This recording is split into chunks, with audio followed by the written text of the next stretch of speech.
Nosotros no colocamos criterios claros y en eso hemos tenido mucha falencia en la universidad. La universidad a veces no ha sido clara y obviamente hay un axioma del derecho que el desconocimiento de la norma no me exime de la responsabilidad. Pero es una obligación, y lo dice la Corte Constitucional, es una obligación de las universidades legislar en materia de plagio y copia al interior de sus universidades, porque nuestros estudiantes deben conocer, y a veces a nosotros nos falla eso un poco. No es que nosotros tengamos que decirles, miren muchachos, tengan cuidado, no, pero sí hay que hacer una mención al inicio, digamos, del semestre, para que ellos tengan claridad en ese aspecto. Yo tuve la oportunidad de ser perito muchas veces, 20, 30, 40 casos en la Universidad del Rosario, y lo que dice el profesor Cristian, encontramos unos casos que el estudiante nos salía con unas cosas y uno decía, Dios mío, pero todavía, y cosas así, pero yo nunca, profe, usted puede mirar, yo soy excelente, mi promedio, mis trabajos, y se quedan un poco aterrados, pero sí es bueno, y gracias, profe, vamos a mirar cómo comenzamos a puntualizar cosas frente a eso. Ok, listo. Bueno. Vale, profe, muchas gracias por tu respuesta. Sí, igual esta respuesta se va a ampliar, ¿no? Ya la profesora Sandra Pinto, directora de Educación Infantil, también nos está acompañando. Que eso me parece que los directores estemos presentes en esta jornada, pues porque así mismo nosotros podemos orientar a los profesores y a los estudiantes, ¿no? Frente a este tipo de situación. Entonces, no sé, profesor Fabio y demás participantes, si podemos iniciar con los que estemos. No hay ningún problema, profesora Erle, cuando ustedes gusten. Ok. Bueno, entonces, buenas tardes para todos. Me toca dar en reunión de...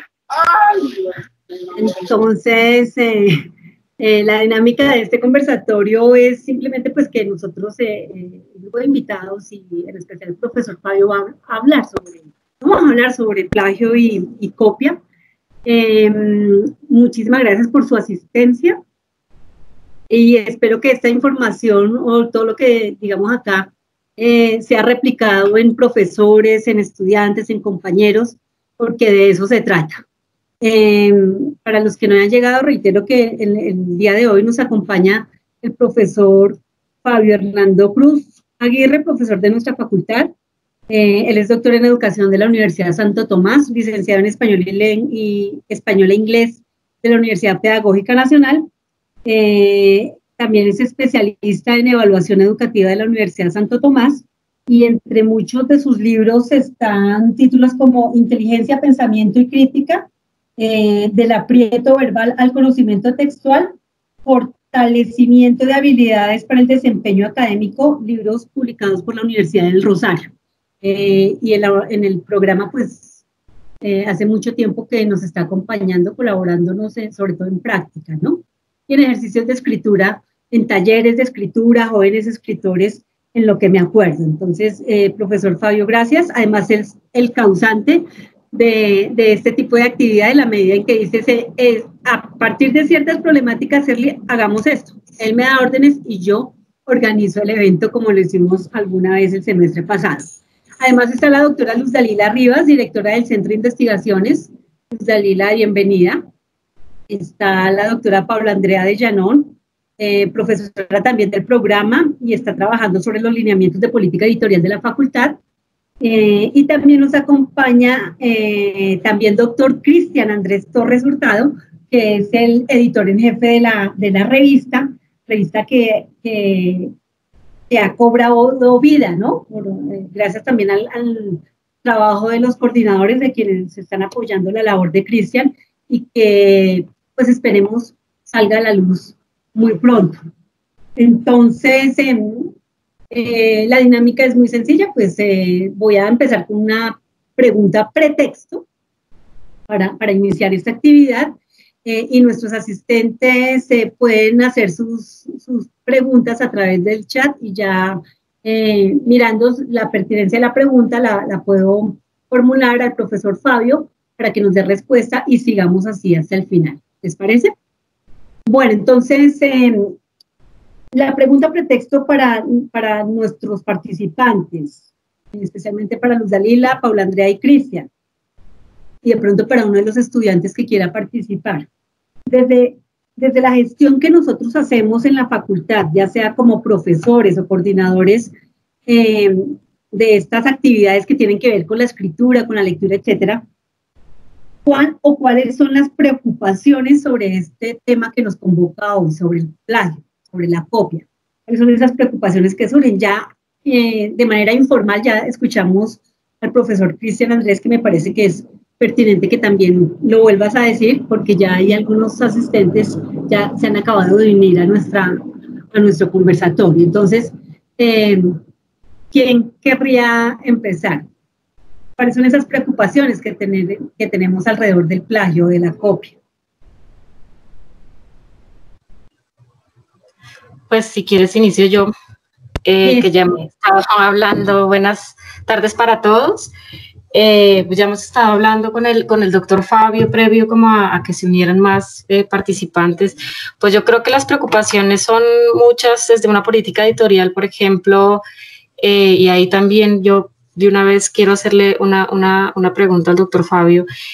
Pues la preocupación en cuanto a política editorial es pues que se entienda en realidad las implicaciones del plagio, que se entienda cómo debemos citar, ¿no? ¿Qué mecanismos también de citación y de normalización nos ayudan para evitar el plagio? Y pues las angustias en realidad es justamente, y me imagino que para Cristian también, cuando estamos como en asuntos editoriales, es que se nos pase algo por ahí que no vimos, y obviamente uno siempre parte de la buena fe, ¿no? Y creo que es un principio que no debe acabarse, ¿no? La buena fe, la confianza en el otro, pero esto no significa que no tengamos que revisar los textos, que no tengamos que pasar los textos. Entonces, digamos, esa sería como mi primera preocupación. Y otra preocupación también, que la pongo sobre la mesa por si acaso podemos comentarla luego, es el asunto del autoplagio. Que digamos que en asuntos editoriales es más común, entre comillas común, o pertinente más bien, que evidentemente en lo que hacemos con los estudiantes. Pero esas serían como mis preocupaciones primeras, ¿no? Y que se aprenda un poco también sobre normalización me parece importante, porque esto es lo que creo que evita al final del día pues que haya plagio involuntario, ¿no? Y que entendamos en realidad cuál es el peso que tiene tomar las palabras de otro y no darle crédito. Listo. Esa expresión de Paulita, de que no se nos pase a nosotros como profesores que estemos leyendo un texto y que no se nos vaya a pasar el que haya habido plagio, eso también es una angustia para nosotros constante. Muy bien. Doctora Luz Dalila.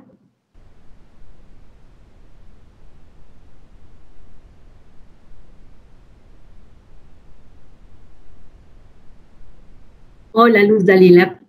¿Nos escuchas?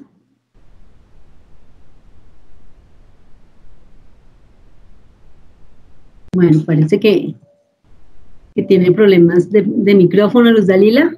Mientras tanto, Cristian, nuestro editor en jefe de la revista. Bueno, muchas gracias, Erly. ¿Me escuchan bien? Perfecto. Sí, bueno, genial. Bien, pues mis preocupaciones, digamos, serían a dos niveles, ¿no? Yo pues soy, como ya lo ha dicho Erly, docente y además editor, ¿no? Entonces, digamos que habría unas preocupaciones en relación con el ejercicio de la docencia propiamente, y otras que vendrían a ser con el ejercicio propiamente de editor de una revista, ¿no? En términos pues de la edición de la revista, pues yo debo decir también, tampoco es que, o sea, mi experiencia también es relativamente nueva en esto, estoy hasta ahora incursionando en este asunto, pero pues ha sido una experiencia bien interesante, enriquecedora para mí, ¿no? Una de las cosas que me llaman la atención tiene que ver en términos editoriales con eso que llaman el reciclaje de textos, ¿no? Y que se ve muy reciclaje de artículos o el hecho de que nosotros como investigadores a veces cometemos ese error de utilizar, no sé, por ejemplo, muchos nos acogemos a unas metodologías, a unos marcos teóricos y muchos investigadores a la hora de publicar es que toman todo este marco teórico o toman este marco, simplemente dan copiar y pegar y cambian el asunto, ¿no? Entonces, en el caso mío, mi campo es la literatura, ¿no? Entonces, dan copiar y pegar, bueno, igual va a ser el mismo marco metodológico, entonces, ¿para qué lo vuelvo a redactar? Dicen, ¿no? Y simplemente el cambio sobre el análisis, ¿no? Los cambios. Y lo mismo, pues, cuando los autores se citan a sí mismos o olvidan citarse a sí mismos, ¿no? Que han dicho una idea en otro artículo o en otro libro. Y también esa otra cuestión que estamos viendo hoy en día, y es que un autor se la pasa citándose a sí mismo, ¿no? Bueno, no sé, como serían muchas cosas más, creo, Muchas preocupaciones. pero en esa línea serían por ese lado. Por el otro lado, pues le repito también mi inquietud al profe Fabio respecto a lo que sería el plagio en otros medios, no necesariamente los textos, ¿no? Nosotros pues sabemos del plagio en otras áreas como la música, incluso la pintura, ¿no? O sea, se ve plagio en otros campos pero, hola, ¿me escuchan? Sí, se ve el plagio en otros campos en otros campos del saber, ¿no? Me enredé en otros saberes, en otras áreas, pero y sí, se tiende mucho a pensar que de pronto haciendo una grabación o de pronto un video,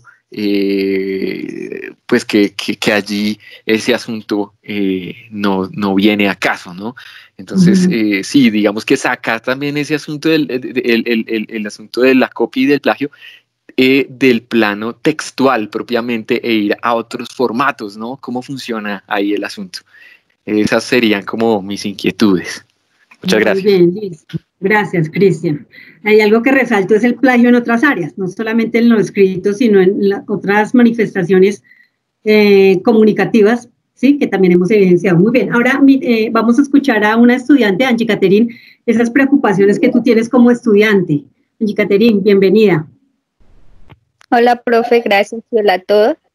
Bueno, esta es una preocupación que pues sí, tengo yo, pero sé que también muchos de mis compañeros que lastimosamente no se pudieron conectar, y es en cuanto al plagio en los proyectos de grado. ¿Qué pasa? Digamos, cuando realizamos nuestro marco teórico, pues nosotros no nos podemos inventar nada porque realmente, digamos que nos estamos basando en teorías de otros autores.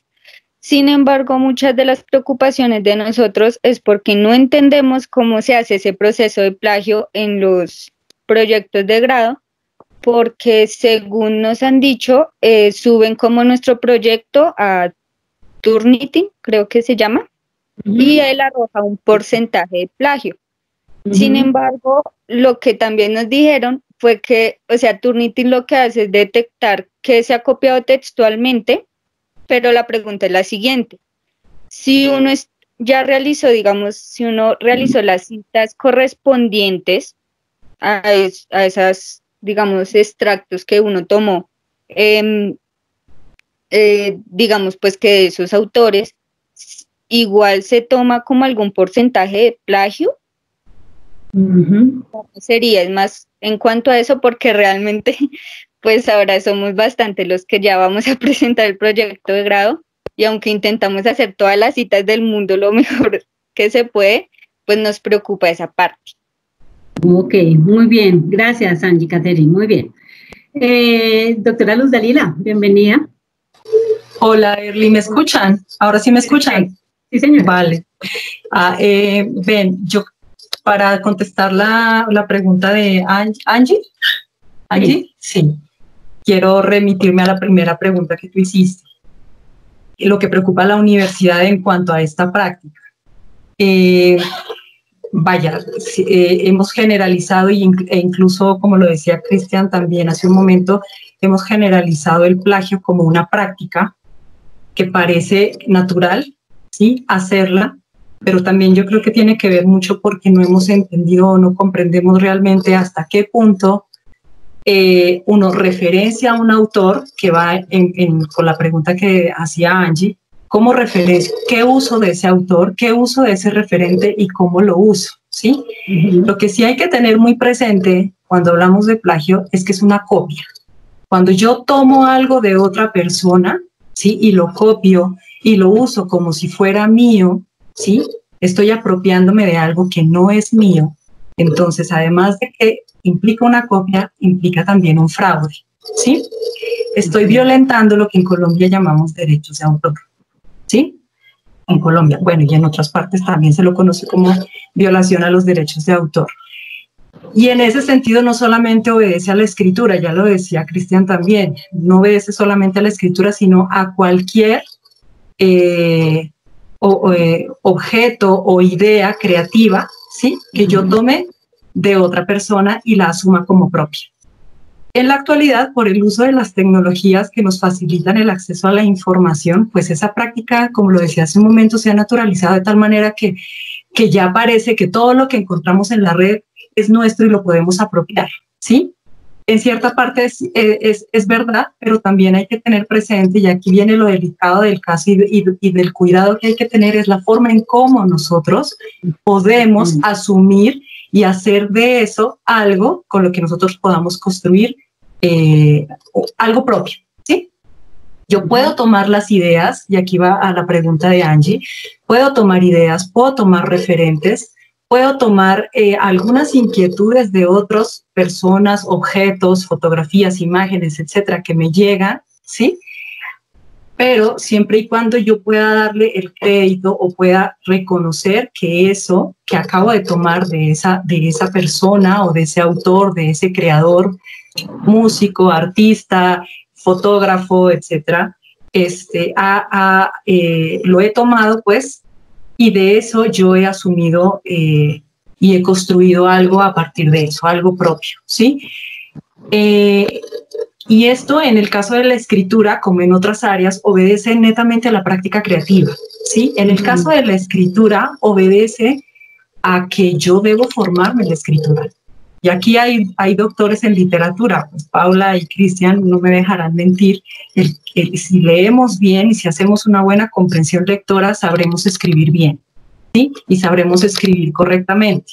Y en ese sentido también el hecho de pensar que asumimos una buena escritura implica también entender cómo debo yo tomar esas ideas, de qué manera asumir esas ideas en...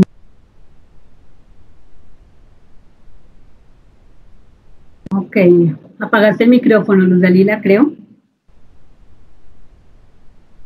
Perdón, que eso es lo que se va a ver reflejado en los trabajos de grado, ¿sí? Que era la pregunta de Angie. A la hora de construir un marco teórico, y esa es una dificultad por la que pasamos muchos cuando estamos estrenándonos en esto de la investigación, es cómo construimos un marco teórico.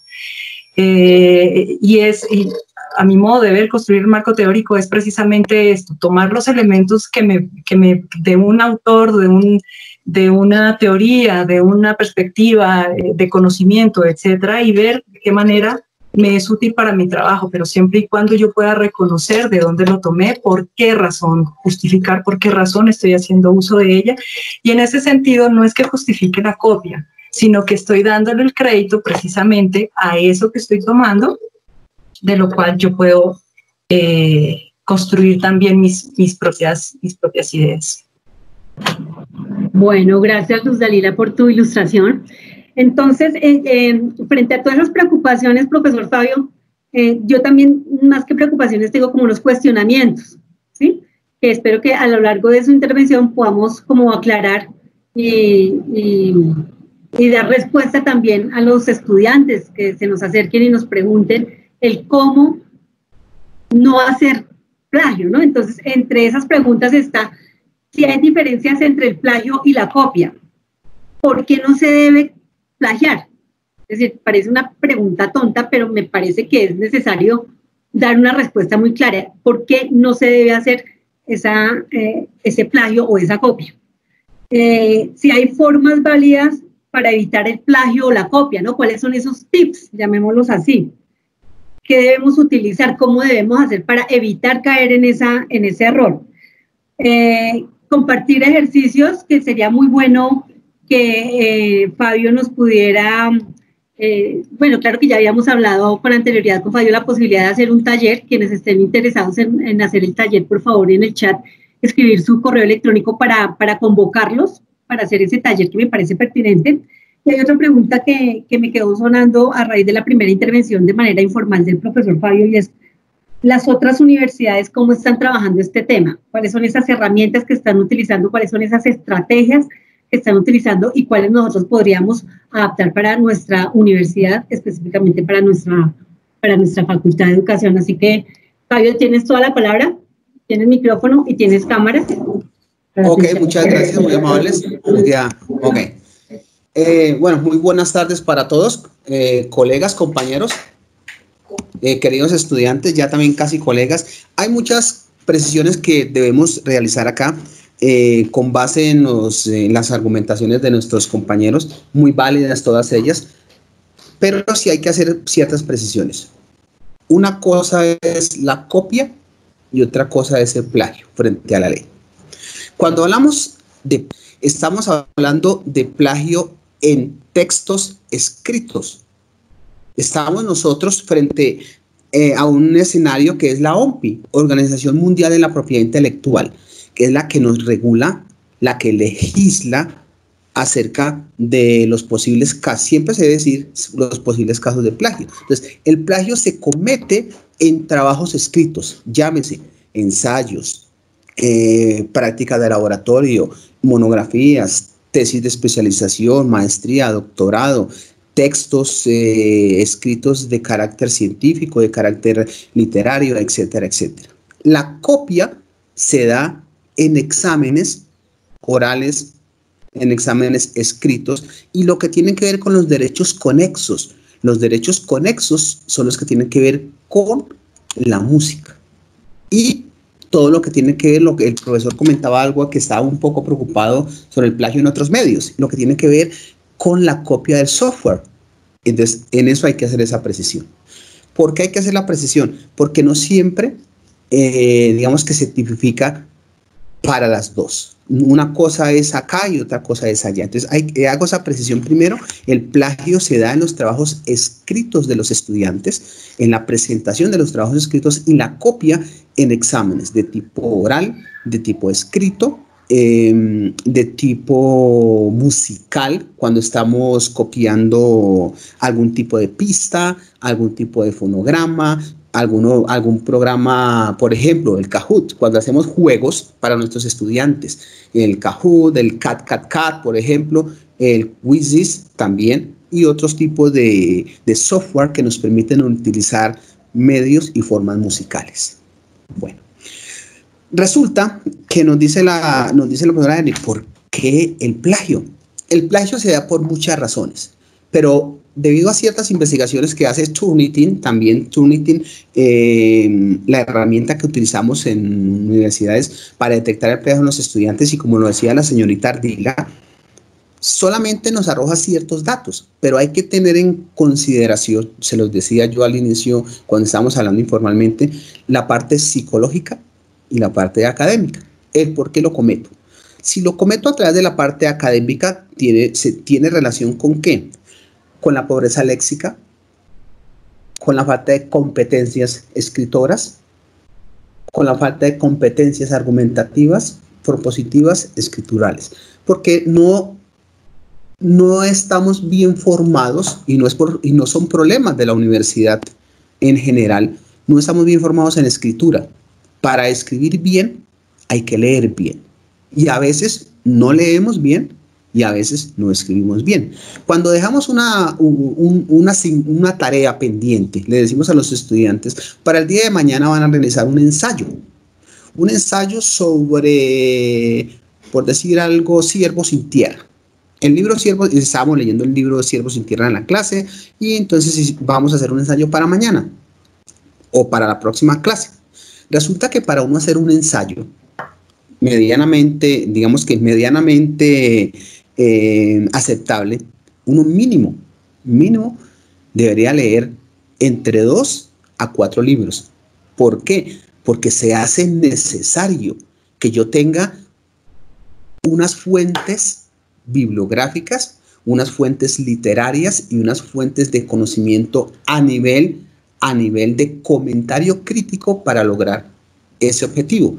De lo contrario, lo que voy a hacer es, por la premura del tiempo, y aquí entra la parte psicológica, cuando un estudiante tiene muchas asignaturas, cuando un estudiante trabaja, cuando un estudiante tiene una relación sentimental, cuando tiene hijos, cuando tiene dependencias, etcétera, etcétera, pues viene una presión psicológica que de una u otra manera lo conduce a cometer algún tipo de ilícito. En este caso lo que nos conlleva es el plagio.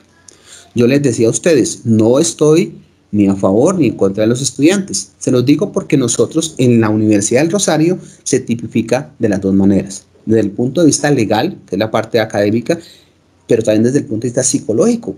¿Qué influyó para que ese estudiante cometiera la falta? Porque somos formadores como primera medida. Entonces, en eso hay que hacer un poco de claridad. ¿Por qué no debemos cometer plagio? Pues primero, por lo más importante, la parte ética. Estamos en facultades de educación, estamos en ámbitos académicos universitarios y pues nos estamos formando y hay una ética profesional. Es la primera razón. La segunda razón de peso, la normatividad. La Constitución Política del año 91 lo tipifica. En el artículo 61 habla de la protección de los derechos de autor y es muy vehemente cuando dice no se puede robar las ideas. Robar, porque es que plagiar es robar, son sinónimos, robar, simular, tomar las ideas de otros, porque a mí no me gustaría que otro tome mis cosas sin mi permiso y se las apropie. Entonces la legislación en eso es muy clara. Adicionalmente a esto, el artículo 270 habla de prisión. Quien haya sido demandado por plagio, por algún tipo de obra, llámese derecho conexo, que son los derechos fonográficos o académicos en cuestión de escritura, tendrá una pena de 3, 4 a 8 años de cárcel. Y aparte de esto, deberá pagar una multa que son aproximadamente entre 15, 20 y 80, 100 y hasta 150 millones de pesos, dependiendo la gravedad de la falta. Entonces, un estudiante, como lo decían ahorita los estudiantes, que le dé de pronto por decir, no, es que hay que presentar la tesis y la mandan a hacer, donde cualquiera de estos señores que tiene sus oficinas, sus direcciones web, la mandan a hacer y la presentan. Cuando uno revisa la tesis y se encuentre que era una tesis plagiada, alguien es el doliente de esa tesis, los puede demandar y los puede enviar a la cárcel. Aparte de ir a la cárcel, los derechos pecuniarios que tienen que hacer. Entonces, es muy importante hacer esa claridad, porque es necesario que ustedes sepan eso. La ley 1032 del año 2006 también nos habla de lo mismo, de la gravedad del efecto de cometer plagio. Uno dice, bueno, ¿y yo cómo hago para no cometer plagio? Hay muchas maneras de no cometer plagio, pero antes de hablar de cometer plagio, tenemos que mirar en nosotros qué estamos haciendo, como lo decía la profesora Erly, como lo decía la profesora Dalila ahora, qué estamos haciendo para evitarlo. Entonces ustedes aquí, ahora ustedes hablaban de las implicaciones del plagio el profesor nos decía del autoplagio, del plagio en otros medios, del plagio en los proyectos de grado, decía la señorita Ardila, y hablamos ahora de las prácticas generales del plagio. La profesora hablaba de la copia, el plagio y el fraude, y las referencias de autor. Primero, la universidad nos dice la Corte Constitucional en la sentencia 1228 del 2004, la universidad X debe tener una política acerca del plagio y la copia y debe estar incluido dentro del reglamento estudiantil.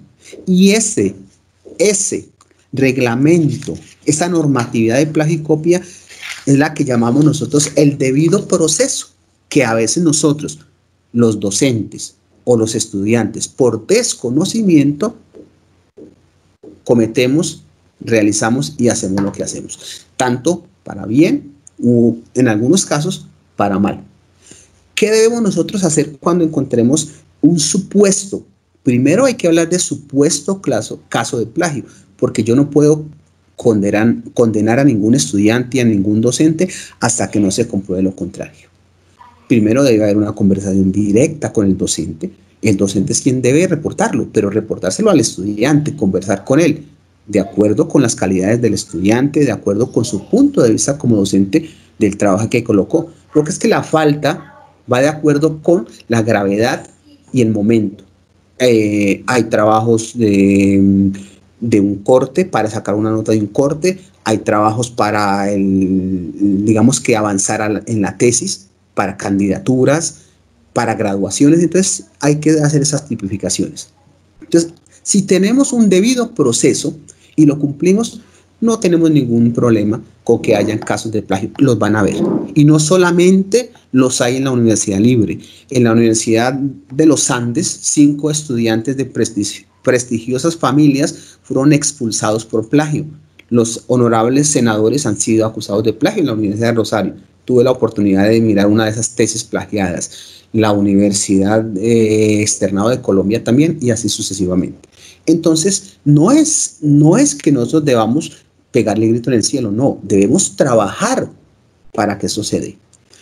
Nosotros a nivel de plagio, hasta el año 96, ya la Constitución del 91 daba cuenta, pero hasta el 1996, cuando entramos a la OMPI, la Organización Mundial de la Propiedad Intelectual, a través de los medios, de la internet y de la web, fue que comenzamos a trabajar arduamente en lo que tenía que ver con copia y plagio, porque anteriormente no se trabajaba fuerte. Se hacían algún tipo de amonestaciones de carácter moral, pero no más.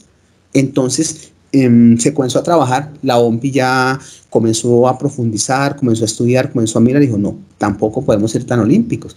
Entonces, hay que enseñar, hay que comenzar a transformar las malas prácticas académicas en la escritura, porque hay que diferenciar la escritura general de la escritura académica, y el plagio normalmente se da en la escritura académica.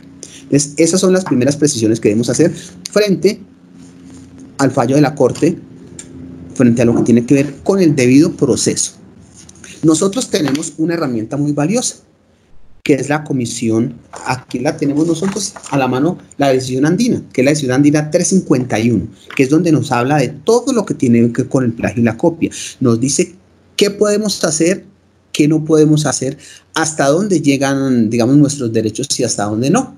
Entonces decía la señorita Ardila, es que ¿cuánto puedo tomar yo de citas de un autor? ¿Hasta dónde puedo yo comenzar a trabajar? De mucho. O sea, aquí no hay como tal un número determinado de citas, no, pero tienes que tener cuidado, porque ahora más adelantico, después de sus comentarios, cuando miremos ahí, según el último estudio que hubo de la Comisión Americana en Turnitin, hay 10 tipos de plagio que se están cometiendo recurrentemente en las universidades por parte de los estudiantes, y uno de esos puede ser ese, el de estar citando y citando y citando y citando el mismo autor. De citar el mismo autor y de no cambiar, entonces estaríamos nosotros de una u otra manera haciendo algo que se llama el error RSS. Ya más adelante les explicaré esa parte. Entonces sí debemos tener eso. ¿Qué mecanismos tenemos nosotros a la mano? Tenemos algo que se llama paráfrasis. la resignificación, la reelaboración de los textos con nuestras propias palabras. Eso no quiere decir que le estemos quitando autoridad a quien escribió, no. Yo estoy resignificando con mi punto de vista las palabras del autor, pero independientemente de que yo esté parafraseando el texto, debo tener la cita, debe aparecer la cita, llámese norma Zappa, llámese Modern Language, la que usted utilice o la norma SICONTEXT, debe aparecer y debe aparecer en la bibliografía, porque a veces los estudiantes o hacen la cita o aparece la cita o aparece la bibliografía, deben aparecer ambas, que es muy necesario que eso a veces se conozca. Adicionalmente a eso tenemos algo que se llama voz pasiva, que es otra técnica para evitar el plagio y la copia. Todos sabemos que Latinoamérica habla en voz activa, todo el tiempo estamos hablando en voz activa. La niña va de la mano, de repente vimos a lo lejos cómo fulguraban los girasoles, etcétera, etcétera. Europa, Estados Unidos habla en voz pasiva. ¿Cuál es la ventaja de utilizar la voz pasiva en un texto cuando yo comienzo a trabajar? Es un poco más complejo, pero la ventaja de utilizar la voz pasiva es que yo comienzo a introducir elementos gramaticales nuevos, conectores, otros verbos, auxiliares de verbos, etcétera, etcétera. Y al ir cambiando el sentido del texto, porque voy colocando una sintaxis nueva, se me va desvirtuando totalmente el plagio. Esa es una técnica más compleja que la paráfrasis. Tenemos la sinonimia y la antonimia. No es cambiar una palabra por otra. Entonces, no. Lo que debo hacer es, a través de mi conocimiento, por eso les digo, es importante las competencias léxicas que cada uno de nosotros tengamos. A través de mi conocimiento, debo poco a poco ir adecuando el texto, enriqueciéndolo de tal manera, a través del uso de sinónimos y antónimos, que yo vaya cambiando la forma del texto.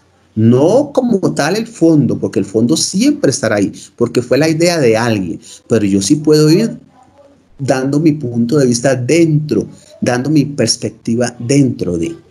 Tenemos paráfrasis, voz pasiva, tenemos sinonimia y antonimia.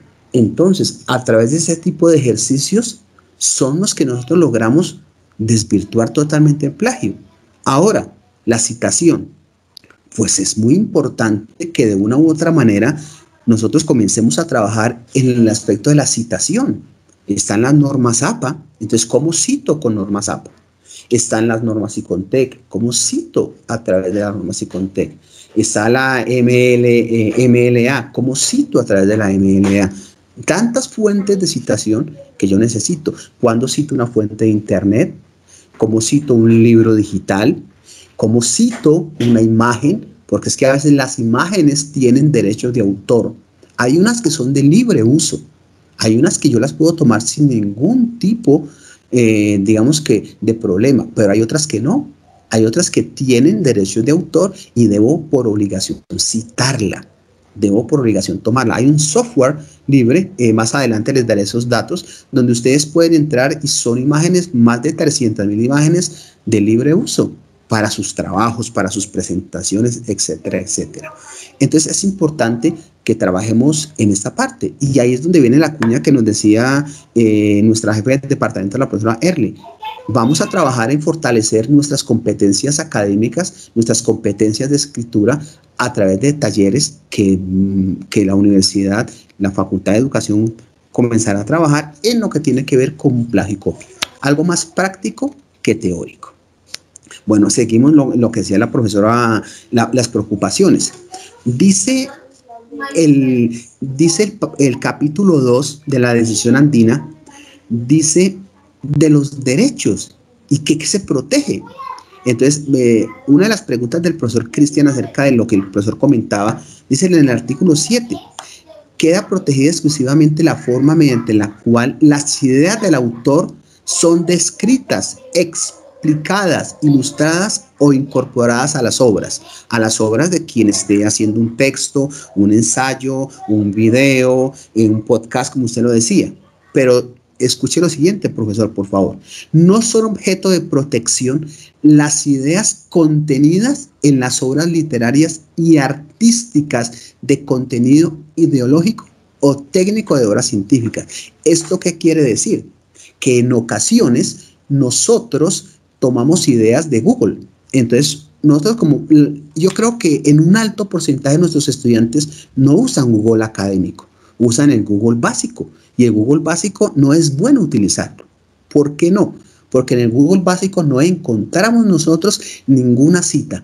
El Google, cuando usted busca alguna reseña, algún texto, algún libro, alguna investigación, es el comentario del comentario, del comentario, del comentario, del comentario. Son comentarios y los estudiantes van allá, utilizan esos comentarios y muchas veces caen en imprecisiones. Por eso, mientras que en Google académico siempre vamos a encontrar todo lo que tiene que ver con la citación, con la bibliografía de los textos. Entonces, eso es bueno hacer claridad sobre eso, porque a veces nosotros decimos, no, es que lo tomó de Google, sí, pero nunca vamos a establecer de quién fue realmente la idea que ella tomó, porque parafraseó aquel y a ella.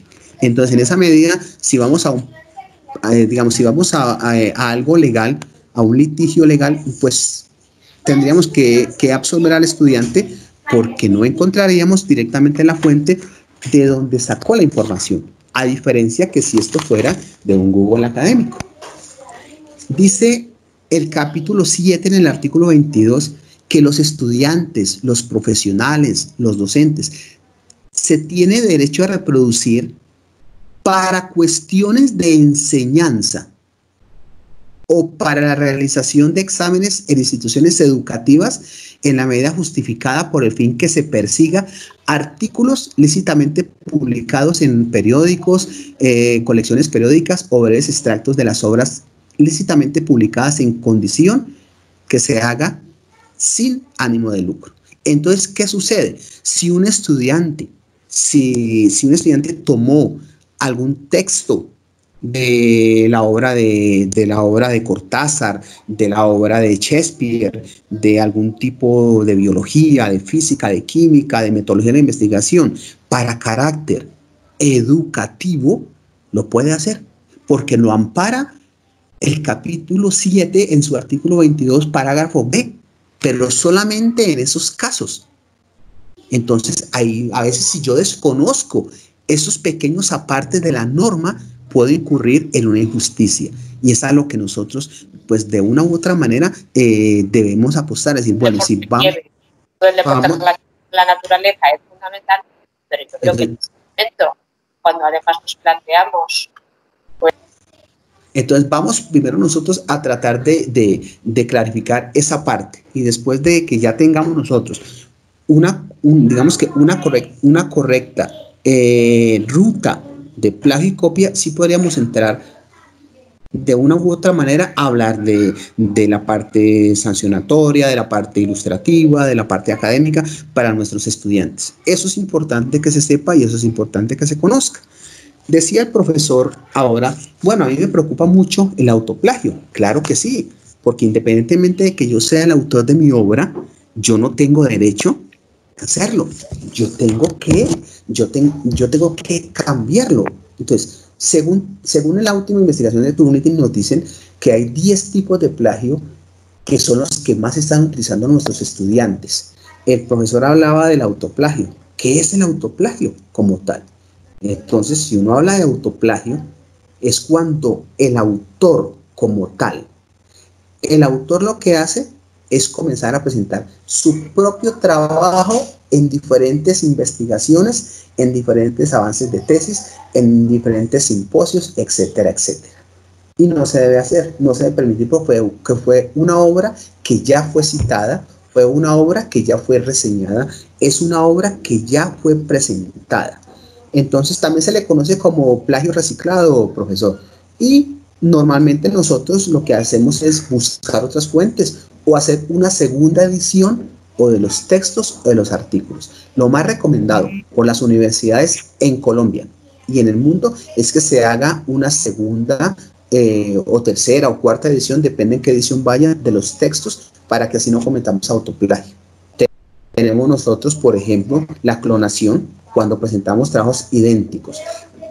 Aquí es donde hay que tener cuidado con los estudiantes cuando están terminando su trabajo de tesis para graduarse, su monografía, porque por la premura de tiempo ellos o pagan para que les hagan su trabajo o en algún momento toman literalmente los textos de otras fuentes y los pegan a su trabajo. Todo por la premura del tiempo o muchas veces porque pues no hay una buena asesoría al respecto. Tenemos el famoso copiado y pegado, y aquí ese copiado y pegado, ¿con qué tiene que ver?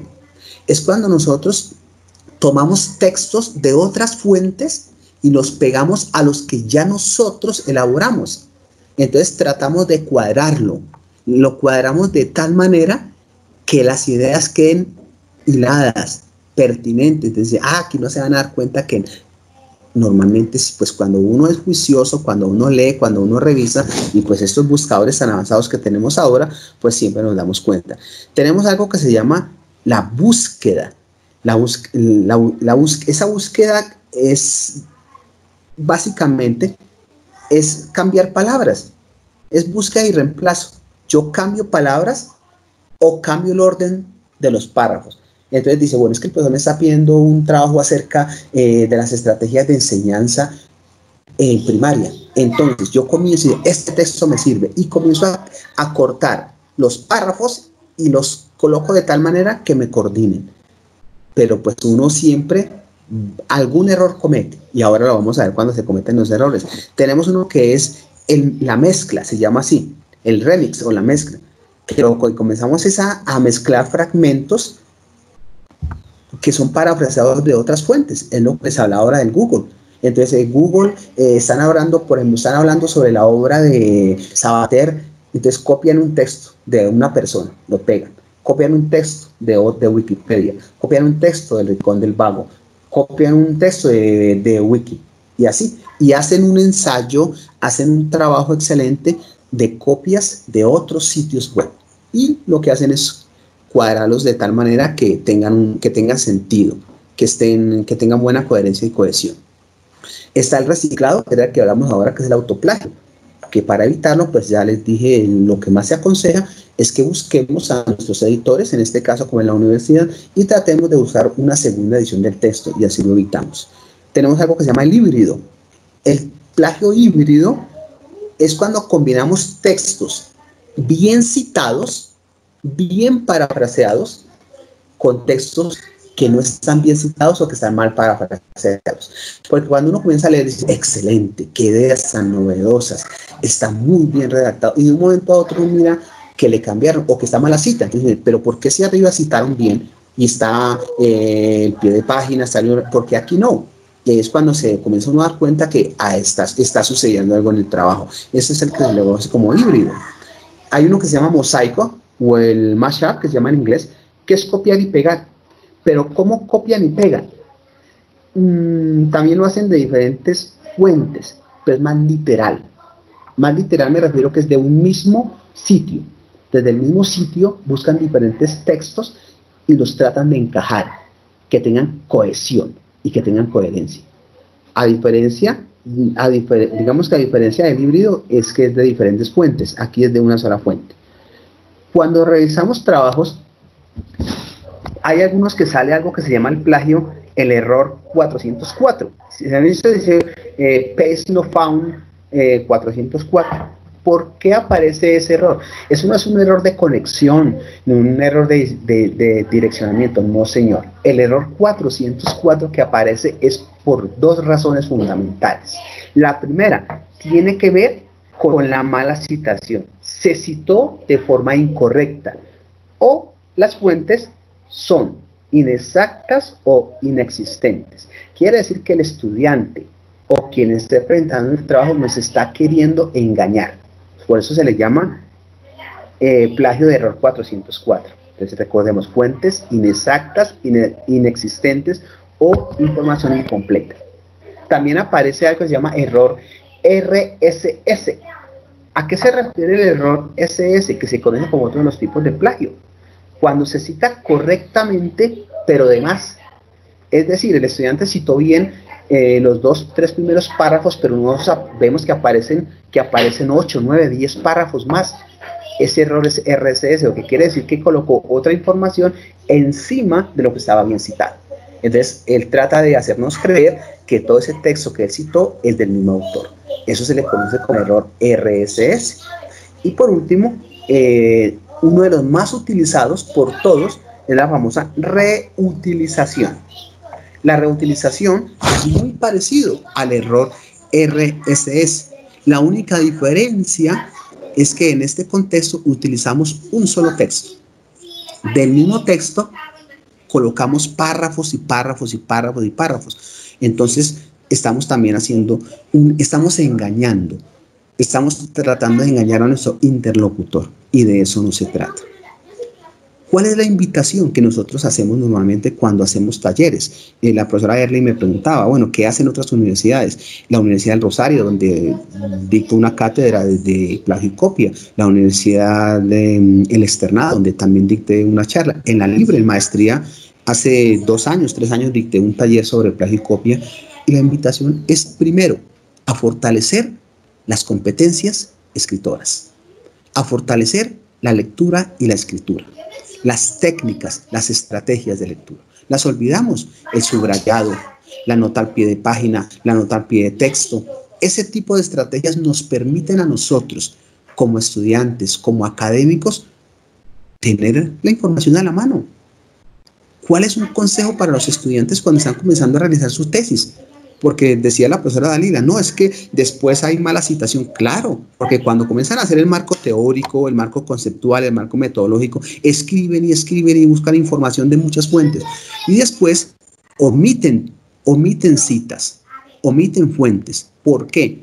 Porque cuando uno comienza a escribir para un libro, para un ensayo, para una tesis, a la par con la investigación, debe tener un documento de bibliografía.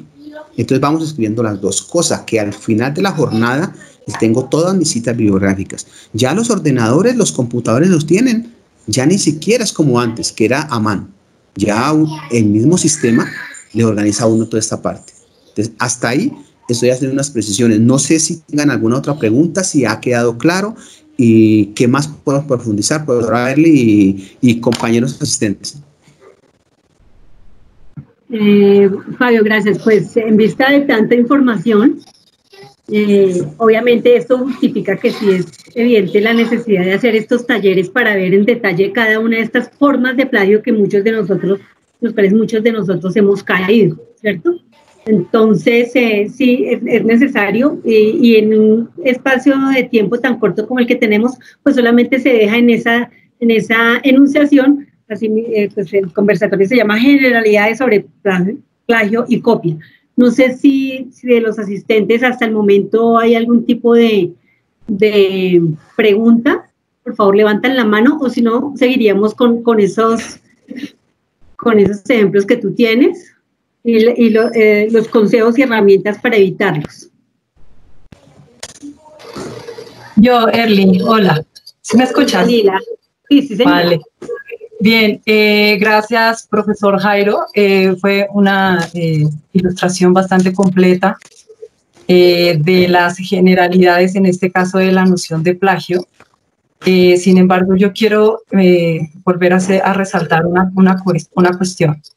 Cuando hablamos de plagio como tal, o bueno, la ilustración que acabamos de escuchar del profesor, que alude también a darnos un recorrido por la normativa y por la normatividad en cuanto a leyes sobre este tema en Colombia y bueno, en otras partes seguramente también. Yo quiero ser muy clara y hacer hincapié y volver a la pregunta inicial que tú hacías, es la preocupación de la universidad por este tipo de prácticas. Y en ese sentido, cuando hablamos de esto, la inquietud y la preocupación es netamente académica, y yo creo que frente a este tipo de actividades que, como lo decía yo en un principio, se naturalizan ya en la práctica académica, ¿sí? Lo debemos primero tenerlo muy claro como práctica académica, como una no buena práctica académica, ¿sí? Más allá, sin decir que no es relevante y no es importante, pero más allá de de comprender todo el entorno y el contexto judicial o penal, que es sancionatorio y hay que tenerlo muy claro, ¿sí? Y eso es verdad. De hecho, yo también conozco casos de universidades en las que estudiantes, incluso profesores, pues han tenido muchos problemas legales, incluso por eso. Yo personalmente, varios de ustedes saben que soy músico, he sido también perito en cuestiones, en cuestiones musicales para identificar plagios musicales.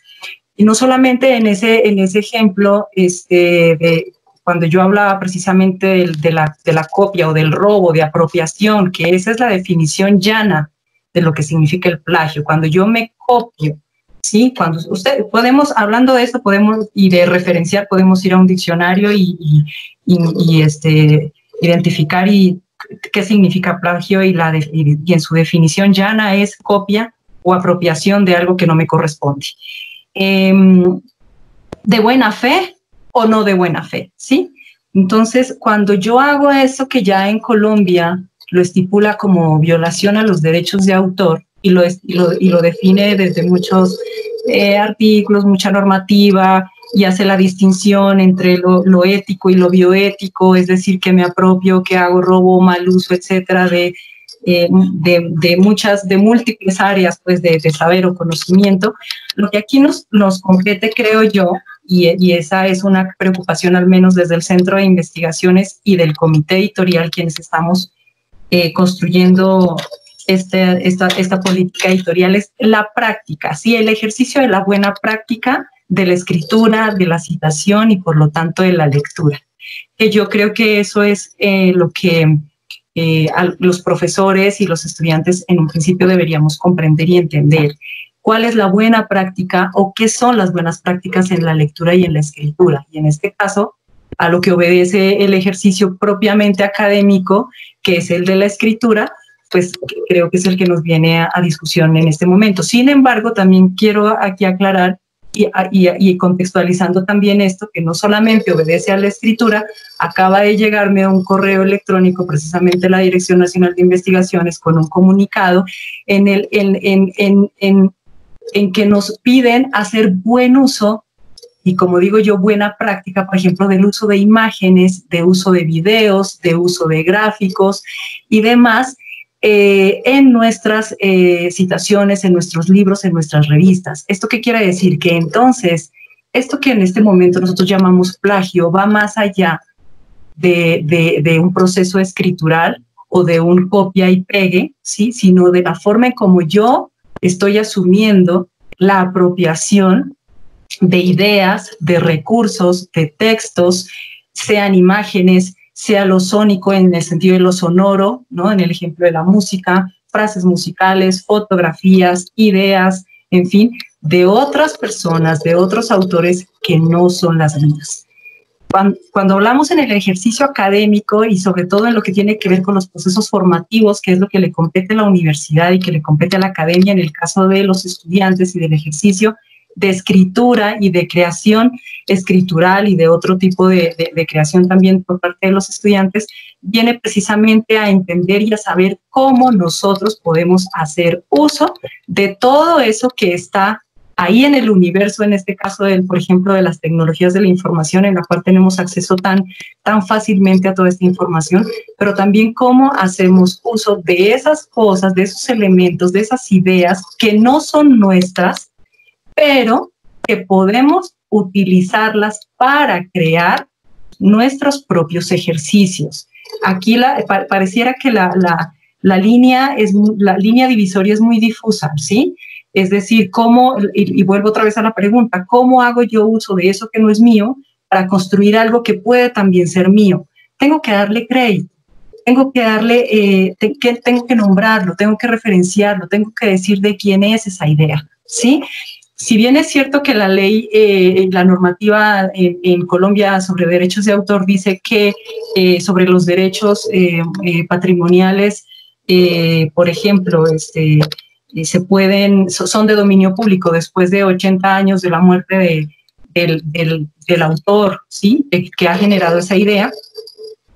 Es de dominio público y podemos hacer uso de él. Eso no quiere decir que no sepamos o que no referenciemos precisamente que esa idea parte de ese autor, ¿sí? En el ejemplo, pues que si voy a tomar algo en el caso de la literatura, no sé, de Miguel de Cervantes, el profesor ponía el caso de Shakespeare. En el caso de la música de Bach, hace unos días hubo un pequeño escándalo en el ámbito musical en el cual salió un escándalo y también bastante simpático, pero también fuera del lugar, digo yo, porque salió un funcionario de Saico y Asimpro a pedirle firma de cesión de derechos y pago de cesión de derechos a un teatro, ¿sí? Porque se iban a interpretar unas obras de Mozart, cuando Mozart murió en 1700 y cacho,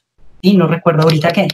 Entonces estamos hablando precisamente de cómo es que estamos haciendo uso, a qué estamos referenciando cuando hablamos de plagio y sobre todo cómo, y en este caso que yo creo que es lo que nos compete aquí en este ejercicio, es cómo estamos nosotros, los profesores y los estudiantes, asumiendo la copia y el pegue, como se dice vulgarmente, de textos, de ideas que no son propiamente nuestras, para construir otros textos que asumimos como propios. Y en ese sentido, cuando hablamos de procesos de formación, que es lo que le compete a la universidad, Early, yo creo que así no haya una sanción penal, porque la universidad no constituye ese tipo de sanciones, sí obedece en este caso a un fraude sancionatorio disciplinario, y eso está en el reglamento estudiantil.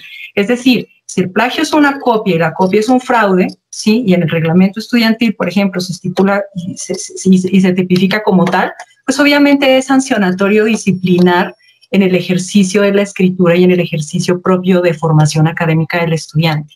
De ahí que la universidad, a modo de institución, aunque aún no tenga una política institucional editorial, sí, en el cual estipule todo este tipo de detalles, sí tiene un reglamento y una normativa de ética y bioética de la investigación.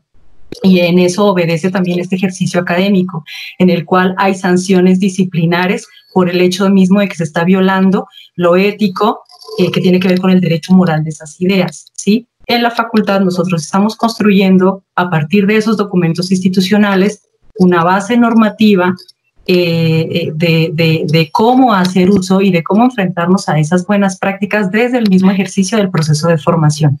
Pero lo que aquí sí hay que tener muy claro es que no todo lo que está en la red es de dominio público, ¿sí?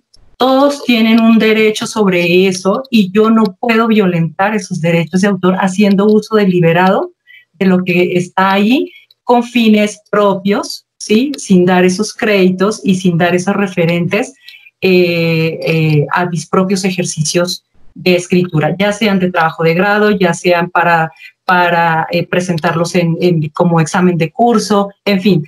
De hecho, hace el semestre pasado, y yo circulé este comunicado a toda la comunidad de la facultad, el uso de esta herramienta Turnitin, que personalmente es muy cuestionado, ¿no? O sea, el plagio va más allá de lo que identifica Turnitin, cualquier programa o cualquier software, ¿cierto? Pero en ese comunicado, que nuevamente lo voy a volver a circular entre los profesores, para que lo tengan también muy presente en el momento, el profesor está en toda la libertad, en toda la autonomía y en todo el deber, ¿sí? De utilizar en sus clases, en su ejercicio académico cotidiano, esta herramienta para analizar los procesos escriturales de los estudiantes. Y en ese caso, si hay algún elemento que identifique o que se perciba como una copia y pegue, ¿sí? O como una violación de derechos de autor en ese proceso escritural, pues habrá que pensar en qué tipo de sanciones se pueden establecer, ¿sí? Obviamente eso ya se tiene que acordar entre las partes dependiendo de la gravedad del caso, ¿sí?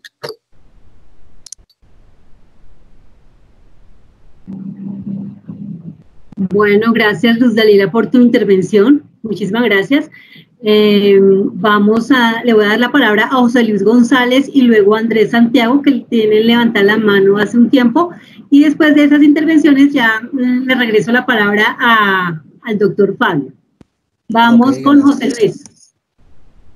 Hola, profe, compañero, buenas tardes, muchas gracias por la oportunidad, profe. Tengo dos preguntas. Una es, ¿cuál es la diferencia entre parafrasear y el uso de citaciones directas de un autor específico?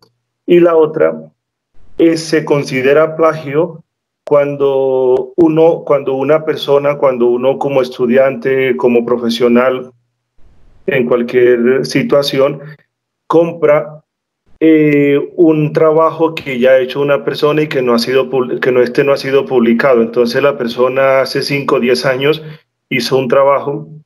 El trabajo que esta persona hizo es exactamente lo que estoy presentando en la universidad o en donde esté estudiando, y en ese caso, venga, ese trabajo es lo que yo estoy haciendo. ¿Cuánto me vale? ¿Usted me lo vende? ¿Eso se considera como plagio, sí o no? Gracias, profe. Listo, José Luis, gracias. Andrés Santiago. Muy buenas tardes, muchas gracias por la oportunidad. Teniendo en cuenta lo que dijo el profesor Fabio con respecto a, pues, a todo como tal. Ay, perdónenme que se me perdió la pregunta, la tenía por acá anotada. Bueno, con respecto como tal, sí, ustedes hablan de sanciones y todo eso, pero ¿cuál es el conducto regular? Porque, pues, el profe Fabio solo nos dijo como, sí, el profesor habla con el estudiante, pero no sé, yo como estudiante me doy cuenta de que alguien más está haciendo plagio. ¿Cuál es el conducto regular que hay en la universidad debido a que en el manual del estudiante no está? Perdona, Erly, ¿puedo contestarle esa pregunta al estudiante? Claro que sí, claro, esto es un conversatorio, claro. Andrés, ¿cierto? Ok. Sí, señora, gracias. Bueno, les decía que la universidad tiene un comité de ética y bioética, y de hecho se respalde en una resolución, no ahorita, de verdad que no me acuerdo cuál es, pero es del 2015, en el que respalda precisamente ay, se me fue la palabra, bueno, lo ético y el manejo, pues, sí, ético y bioético de las prácticas, la práctica desde lo ético y lo bioético de la investigación y de los procesos. Como todo fraude, por decirlo de alguna manera, puede ser denunciado por cualquiera de las partes, ¿sí? Y obviamente en el ejercicio, cuando tú hablas del conducto regular, el primer conducto, pues, es tu programa académico, ¿sí? Ya el programa académico puede escalar esa observación, esa denuncia. Primero puede llegar a algo conciliatorio, en el sentido de que si esta práctica se evidencia en el ejercicio propio de formación del estudiante, lo primero es conciliar entre el estudiante, el profesor y el director del programa, ¿sí? Y de ahí puede llamar a quienes ellos deseen que quieran intervenir para ver de qué tipo de copia, pega o uso indebido de esos elementos son los que están presentes en el documento o en el contenido que se esté presentando, del cual se esté presentando la denuncia. Esa es la primera instancia. La segunda ya es poderlo presentar o presentar el caso si en ese momento no se arregla, ¿sí? Ahí sí, teniendo en cuenta el reglamento estudiantil, por ejemplo, en este caso, los comunicados que actualmente ha venido expidiendo la universidad en cuanto al manejo de propiedad intelectual y los derechos de autor y los derechos de uso de fuentes y todo lo demás. Y si ya en ese círculo primario esto no escala, pues o no se puede resolver, pues la primera instancia académica facultativa de cada facultad pues es el comité de unidad académica. Si en ese caso no es posible resolverlo, ya se puede enviar al comité de ética y bioética de la universidad, que para el caso de los procesos que tienen que ver con estudiantes o con el proceso formativo del estudiante, pues espera que no llegue hasta esa instancia. Bien, Lucelina, gracias por la ilustración. Bueno, ahora ya para Paula Andrea, que tiene también una intervención, y ya le damos la palabra a Fabio.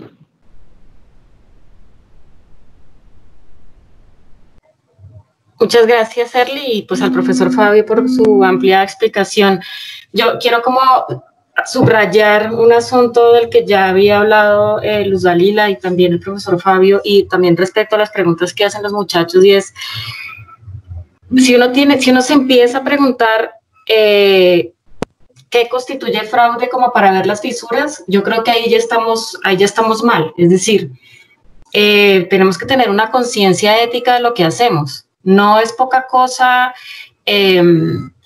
coger el trabajo de otros y ponerlo en lo nuestro, en nuestros trabajos. Uno no roba poquito, que es un poco a veces como cuando Luz Dalila hablaba de la normalización del plagio. Creo que es la normalización de lo incorrecto. Entonces nosotros tenemos que pensar como académicos qué es lo correcto, y en ese sentido también qué es lo que no quieren que les hagan a ustedes. Ustedes van a ser autores, ustedes van a publicar sus textos, van a publicar sus libros, etcétera, y va a ser maravilloso, y ustedes no van a querer que nadie les robe sus ideas, porque es un robo, es así de claro y es así de simple. Entonces yo creo que también la pregunta tiene que ser una pregunta ética más que normativa, porque sí, la norma está ahí están están, como ustedes dicen, el manual, etcétera, pero yo creo que la pregunta también es una pregunta de corte fundamentalmente ético, de lo que no debo hacer bajo ninguna circunstancia.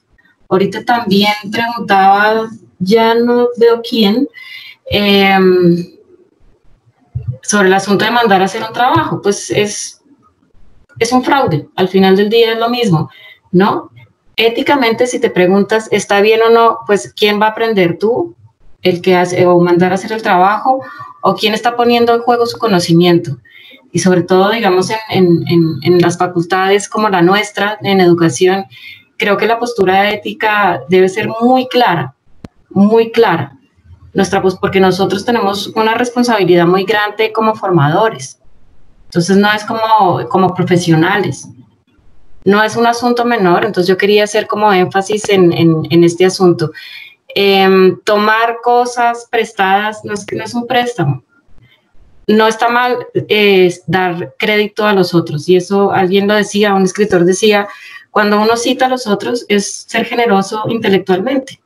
Es decir, yo reconozco que hay otros que están pensando como yo y yo los sigo. Por supuesto que ahí las preguntas son cómo citar, cómo parafrasear, etcétera, que pues son legítimas, válidas, y son talleres que se tienen que hacer, pero creo que no podemos olvidar bajo ninguna perspectiva que tenemos una responsabilidad ética vital. Gracias, Paulita, muy amable. Gracias.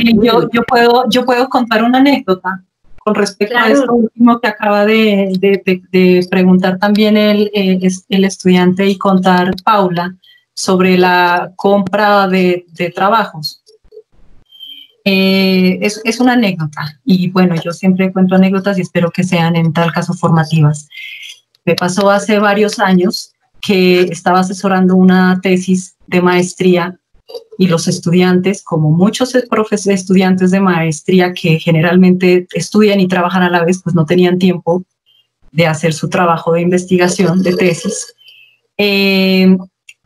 y estaban ya con la premura del tiempo de que tenían que graduarse, decidieron mandar a hacer el trabajo de investigación.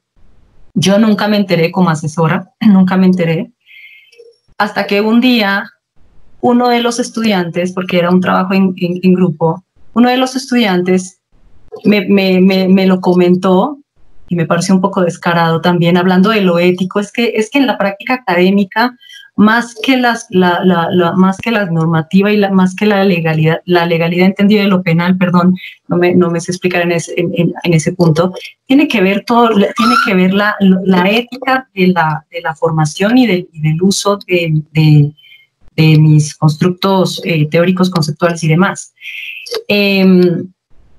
Este estudiante me hizo la pregunta y me lo dijo muy honestamente, que habían enviado a hacer el trabajo, que les había costado tantos millones de pesos, que si yo podía darles, obviamente, la aprobación del trabajo de tesis para que éste pueda seguir con el curso de sustentación y de trabajo de grado.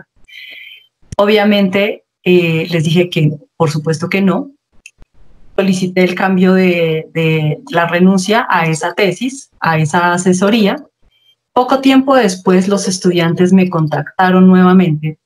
Me dijeron que habían leído el trabajo que habían mandado a hacer y que les había costado bastantes millones de pesos, dos numeritos, y me dijeron que lo habían leído de manera muy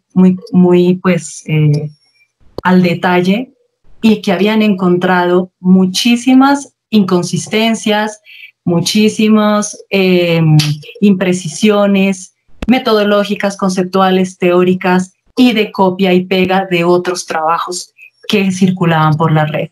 Y que ellos, una vez habían leído al detalle ese trabajo, estaban avergonzados de haber hecho lo que hicieron. Que entonces, por favor, si yo consideraba nuevamente asumir su trabajo de tesis y que ellos se comprometían a realizar el trabajo. Obviamente les dije que sí, porque me pareció después de todo un aprendizaje y un aprendizaje honesto, en el sentido de que darse cuenta de ese error, de ese delito, ¿sí? que incluso se iba a cometer. Si hubieran presentado eso, ya hubiera sido una cuestión penal, ¿sí? Pero también en esa violación ética y en ese error ético en el que ellos habían caído en el momento de haber presentado un trabajo que no había sido hecho por ellos y que posiblemente los iba a llevar a consecuencias terribles si lo hubieran presentado. Para contestar la pregunta de este estudiante, o sea, es de Andrés, ¿verdad? Tú puedes hacerlo. Ya es cuestión de tus propias prácticas, ¿sí? Y de cómo te asumes también, ¿no? La cotidianidad de tu vida y en el ejercicio de ser sujeto ciudadano, de buen sujeto, de buen ciudadano, si asumes ese tipo de prácticas, que en tal caso yo no sé si a uno lo vayan a llevar con bien. Ese era como el ejemplo y la anécdota que me pasó y que creo que viene bien a colación. Gracias, Sergio. Ok, perfecto. Sí, evidentemente es un buen ejemplo de lo que estamos hablando. Nos quedan 30 minutos, profesor Fabio. Tiene la palabra. Gracias. Muchas gracias, muy amable. Bueno, muchas gracias a la profesora Dalila por sus apreciaciones, a mis otros compañeros. Sí, tienen razón. Lo primero que nosotros debemos preguntarnos es, ¿para qué necesito la información sobre el plagio? ¿En qué quiero profundizar y para qué la quiero utilizar? Porque en muchas ocasiones, pues cuando yo sé mucho sobre un tema o cuando indago sobre un tema es por alguna razón. Ojalá esas razones no sean las de tratar de mirar si en algún momento por desconocimiento, por falta de tiempo, por falta de lucidez intelectual, pretendo engañar, pretendo cometer algún acto que va contra la ética y la moral. Y como lo decía la profesora Dalila, más nosotros como educadores, nosotros como docentes, que es muy fundamental. Bueno, tengo varias cosas. Por ejemplo, la primera, me preguntabas acerca de la normatividad. Me decías, dijo, el profesor solo mencionó, sí, exactamente, pues estamos hablando de generalidades, pero te voy a hacer claridad al respecto.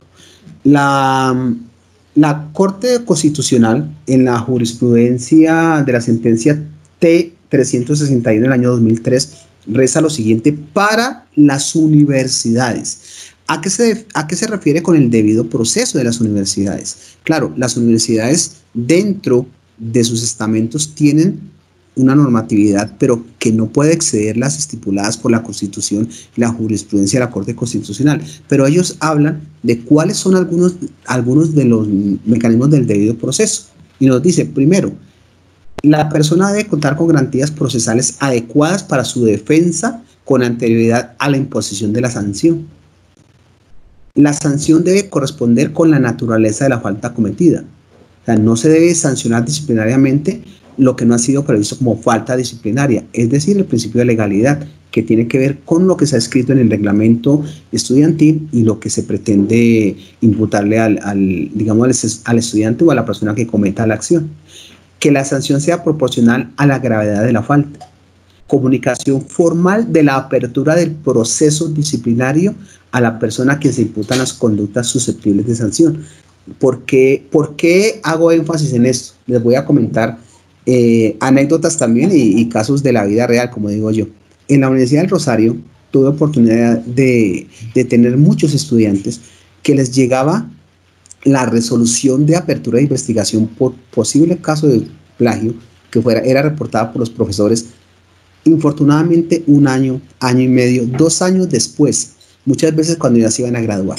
Y esta apertura de investigación inmediatamente les bloqueaba el sistema a ellos para inscribir materias, para matricularse, para todo. ¿Qué tenían que hacer? Comenzar el proceso y muchas veces era engorroso para ellos. Por eso es necesario que pues conozcamos a qué tenemos derecho y también cuáles son nuestros deberes. Formulación verbal o escrita de los cargos imputados, donde se nos diga de forma precisa cuáles fueron las faltas disciplinarias que cometimos, porque pues se debe hacer así. Esto se puede hacer, cabe la claridad, de forma verbal o escrita, como decía la profesora Dalila ahora. Traslado de todas las pruebas y los cargos formulados al estudiante, es decir, que él sepa de qué, cómo y cuándo y en qué momento. Indicación del término, cuánto tiempo tiene el imputado o en este caso la persona que comete la falta para poder aportar algún tipo de pruebas que él considere pertinentes para su defensa. Después el pronunciamiento definitivo de la universidad, de la facultad o del profesor en su debido efecto, dependiendo del caso que haya, porque hay casos por doquier, ¿no? Ya sabemos esa parte. Y la imposición de la sanción proporcional a la falta que le haya cometido. De esto habla la Corte Constitucional del debido proceso. Entonces, hay varias instancias que pues debemos conocer para que no se nos violen nuestros derechos, pero partiendo de la base, partiendo de la buena fe, que nosotros en ningún momento tratamos de engañar a nadie. La Corte Suprema de Justicia habla claramente de dos tipos, muchos, pero la Corte Suprema de Justicia habla estrictamente de plagio servil y de plagio inteligente o simulado. Ellos hablan del plagio servil como la utilización no autorizada de las obras ajenas, de una parte o de todo el conjunto de la obra de manera literal. Ahora la Corte Suprema de Justicia habla de un plagio inteligente o simulado. Es cuando pretendemos engañar a los demás, cuando alguien modifica la obra, cuando ya miramos los 10 casos de plagio. ¿Para qué? Para que de una u otra manera se disimule el escrito del autor original y pase como si fuera mío. Hablan de un plagio no intencionado, que aquí es donde vamos nosotros. Es debido a la ignorancia del estudiante. La ignorancia tiene que ver con la forma de citación, porque a veces el estudiante no cita bien, a veces el estudiante no tiene conocimiento de las normas, no utiliza bien las normas ZAPA, no utiliza bien las normas MLA o las normas ICONTEC. En eso es bueno hacer claridad, porque los estudiantes cometen muchos errores en estos apartes. Me decía la profesora también, con base en la pregunta que hizo el estudiante, que si compara un trabajo para presentarlo, pero que el trabajo no ha sido publicado de ninguna manera, si no es tuyo, si no lo escribiste, si no tuviste una creación intelectual, ese trabajo que hizo otra persona tuvo que haber tomado fuentes de otras personas para realizarlo. Es decir, ahí de hecho se estaría incurriendo en otros más plagios, porque no sabemos, en este caso, quien compra el trabajo no sabría cómo fue la elaboración de ese trabajo, qué normas, qué pautas, qué momentos hubo. Y de todo, es un plagio directo, es una falta de ética y moral directa, porque aquí no es decir, el fin justifica los medios, no, para nada.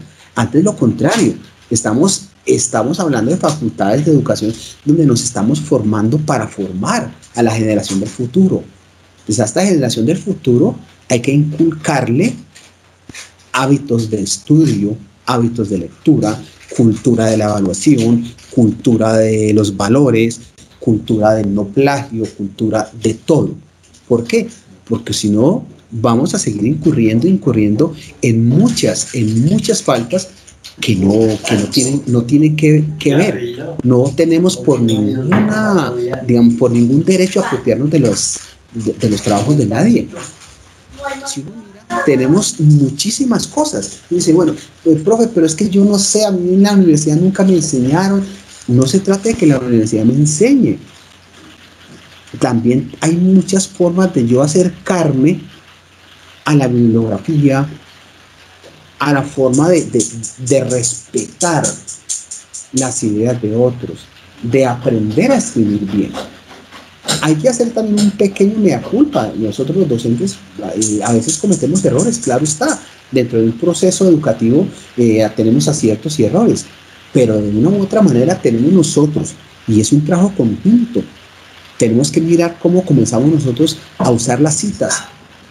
Uno mira ensayos de los estudiantes, trabajos de los estudiantes sin citas, y a veces no les decimos nada. Por trivial que sea el ensayo, hay que comenzar con la cultura. Use la cita directa, indirecta, pie de página, la bibliografía, cuando son de 40 palabras, etcétera, etcétera. Que haga referencia de las ilustraciones. La profesora Daniela lo estaba diciendo, el docente ahora también nos decía, bueno, ¿y qué pasa con los otros medios? Hay que saber de dónde tomamos esas ilustraciones, esas fotos, esas imágenes. Alguien tuvo un trabajo arduo para lograrlas. Cuando ustedes miran, por ejemplo, las fotografías espectaculares de Nat Geo para los trabajos de biología, de química, de física, etcétera, alguien las tuvo que tomar y no damos crédito. Qué tristeza por ejemplo, yo que he escrito mis libros, y qué tristeza que nadie me dé crédito. Me dice, oiga, este profesor a mí se tomó tiempo de escribir cualquier... No, hay que dar crédito a eso, porque es que tiene un valor moral y tiene un valor académico también. Hay que parafrasear las palabras, aprender. Es que a veces no nos tomamos el tiempo, todo lo tomamos a la ligera. Y yo voy leyendo, bueno, dícteme. No es dícteme, es un momentico, mira, vamos a analizar qué dice acá. Pues yo les decía, y lo he comentado, y ojalá lo logremos hacer, profesora Berli, profesora Dalila, que nos colaboren a través del Centro de Investigaciones, que nos colaboren a través del comité editorial, a que esos talleres se hagan una realidad, y más adelante una cátedra. ¿Por qué? Porque es que la única manera es yo enseñarle una frase, veo un periódico, dice, y Robinho frotó la lámpara mágica. Entonces uno dice, bueno, por favor, parafraseame eso. Porque si es para un trabajo de educación física, el estudiante la coloca así, como dicen, la coloca de forma literal, y no más. Sí, pero ¿por qué no la parafraseas? Aprendamos a parafrasear, aprendamos a hacerlo, docente y estudiante y viceversa. Comenzar a construir la bibliografía desde el inicio de los trabajos. Cuando ponemos nosotros, bueno, van a hacer una presentación, van a hacer un escrito, que desde el inicio de sus trabajos, desde sus semestres iniciales, comiencen a construir una tabla de bibliografía, unos RAEs. Esas son técnicas para evitar el plagio, y más que para evitarlo, es para no cometer esas faltas que a veces son desconocimiento. Yo creo que nadie quiere ser sancionado, yo creo que nadie quiere que se le tilde de deshonesto, de desleal, de corrupto. No creo que nadie quiera que hagan eso. Debemos citar libros, revistas académicas. Paremos de estar tanto Google. No, citemos tesis doctorales, citemos tesis de maestría, citemos tesis de pregrado, citemos textos científicos, artículos de revistas indexadas. Esa es la clave. Y para eso pues tengo que ir allá a leerlos. Tenemos que citar artículos o diarios de fuentes de internet, pero diarios, no notas, no comentarios. Yo les decía ahora, comencemos a trabajar, vamos a trabajar fuerte en el uso de la voz pasiva. El uso de la voz pasiva es excelente para evitar. Eso me abre unas ventanas espectaculares para comenzar a mejorar en mis competencias léxicas, en mis competencias escriturales. Dentro de los tipos de citas, trabajémoslas. Las citas, cuando es una cita breve, desconocemos ese tipo de cosas. Y eso no es comentarlo aquí en un conversatorio, que muy amablemente y gracias a la profesora Erly que nos abrió el espacio, tenemos que hacer así. Muchas veces, no, yo ya las vi, yo me las sé. A veces pecamos por exceso de confianza, no, hay que volver a retomarlas, hay que hacer el ejercicio, hay que presentarlo, se enseña y se aprende con el ejemplo. Las citas extensas, cuando son citas directas o textuales, este tipo de cosas. Yo siempre recomiendo mucho, cuando uno quiere decir, por favor, ¿yo cómo puedo evitar el plagio? Entonces uno dice, bueno, primero, vamos a dar crédito. ¿Quién dijo y quién inventó la bombilla? Algo dice, porque dice, bueno, los grandes inventos de la historia, la bombilla, y se quedó en la bombilla, pero ¿quién la inventó? ¿En qué año? ¿En qué contexto? Ese tipo de lectura que yo hago, ese tipo de lectura sirve para eso. ¿Qué opinión dio? Bueno, ¿cuál fue la opinión del señor expresidente? ¿Por qué? Parafraséamela, dímela, si lo hago entre el docente, el grupo de trabajo, la pareja, la vina, el cuarteto y después toda la clase, enriquece más. Y si con la ayuda de mi profesor, de mi docente, vamos a hacer un listado, digo, bueno, a ver, ¿qué consideras que es el plagio? ¿Qué genera acciones de plagio? Y cuando ya todos hemos dicho, bueno, lo que decíamos ahora, el desconocimiento, la pereza, la deshonestidad, etcétera, entonces así comenzamos nosotros a decir, bueno, ¿qué hacemos para eso? ¿Qué hacemos para evitar y para que otros eviten esa práctica? Porque dijo la verdad, palabra muy buena, práctica de esa actividad. ¿Qué casos de plagio conocemos? Entonces, cuando uno conoce los plagios, dice, ¿de verdad? Ustedes entren, yo les hago una invitación, entren a la OMPI, a la página de la OMPI, y ustedes encuentran casos de plagio de personas que uno ni siquiera se imagina. Gabriel García Márquez tuvo o tiene un problema de plagio. Sí, no tuvo uno, tuvo muchos. Dios mío. Entonces, cosas por ese estilo. Yo les decía, cuando estábamos conversando informalmente, desde la antigüedad ha habido plagio y se conoce plagio. Entonces, esa es la invitación, que de alguna u otra forma miremos estadísticas de plagio. Y yo, uy, Dios mío, si realmente, ¿verdad? ¿Cómo así que de 10 estudiantes, cada 7 están todas ideas de páginas X? Entonces, ¿dónde están las fuentes? Ah, miren, la universidad cuenta con una biblioteca digital excelente, Scopus, Webex, todo, y no las utilizamos. Entonces no le podemos decir que es la universidad, que son los docentes. A veces sí, pero no siempre. Somos nosotros como estudiantes que no nos estamos apersonando, no nos estamos empoderando de lo que tenemos para eso. El parafraseo. Y parafrasear no es cambiar cositas, no, es comenzar a trabajar realmente. Las clases que nosotros tenemos de literatura, de teoría, de castellano, sirven para esas cosas. Entonces, esa es mi invitación, a que de una u otra manera comencemos a trabajar duro en esto. Si yo comienzo a hacer esta parte, a colocar citas en ejercicios de clase, a interpretar de formas diferentes, a redactar de formas diferentes, esto quedaría así. Claro, me toma tiempo, obviamente, pero ustedes, ¿qué quieren hacer, jóvenes? El relevo generacional de nosotros, ser profesores, no trascender, quedarse de profesor de colegio.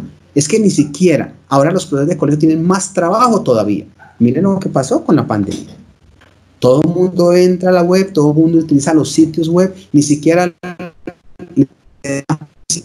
crédito a los sitios, ni siquiera le da crédito a las presentaciones, como decía la profesora ahora, a los videos que ven. No, para eso hay un link, para eso hay una forma de citar esos links y decirle a los estudiantes, no importa, mira, tomamos la información de esto y esto y esto. Entonces la invitación es a eso, a que de una u otra manera comencemos a trabajar. Muchas gracias, profesora Erly. Bueno, Bueno, profesor Fabio, le doy la palabra a Paula y luego procedemos al cierre con algunas indicaciones importantes que me parece enunciar. Paulita. Gracias, Erly, y también gracias otra vez a Fabio y pues a todos. Lo último que quiero decir muy corto es que también tenemos que tener sentido de la responsabilidad. Digamos que la ética está acompañada con la responsabilidad. Uno es responsable de sus acciones y uno tiene que hacerse responsable de sus acciones.